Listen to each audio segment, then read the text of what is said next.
Moi, je sais que par exemple, dans mon cas, j'ai un syndrome des ovaires polykystiques qui fait que j'ai des dérèglements hormonaux. Et donc, du coup, ça a un impact sur mon poids, sur mon métabolisme, qui fait que je prends plus facilement des kilos. Et on peut mettre en place des choses, et c'est ce qu'on fait actuellement avec les filles qu'on accompagne, parce qu'on a des cas compliqués avec du lipodème, de l'endométriose, du SOPK. Certes, c'est plus compliqué, ça prend plus de temps, mais en soi, nous, on ne veut pas être rapide, mais on veut juste trouver quelque chose d'efficace sur du long terme. Le but du jeu, encore une fois, c'est la bienveillance. Il y a des solutions, ou tout du moins qu'il y a des professionnels de santé qui veulent faire les démarches pour trouver des solutions. Faire avec vous et pour vous.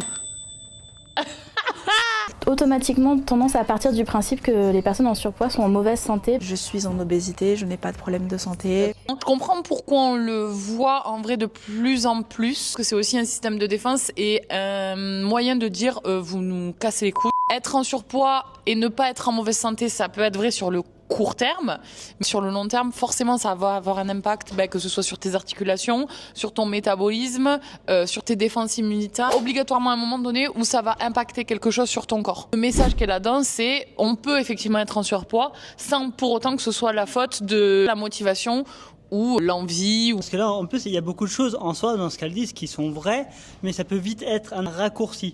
Le but, ça va pas être de leur dire qu'elles ont tort, en fait, tu vois. Pas du tout. Merci. Ouais. Et qu'est-ce qu'on dit pour conclure?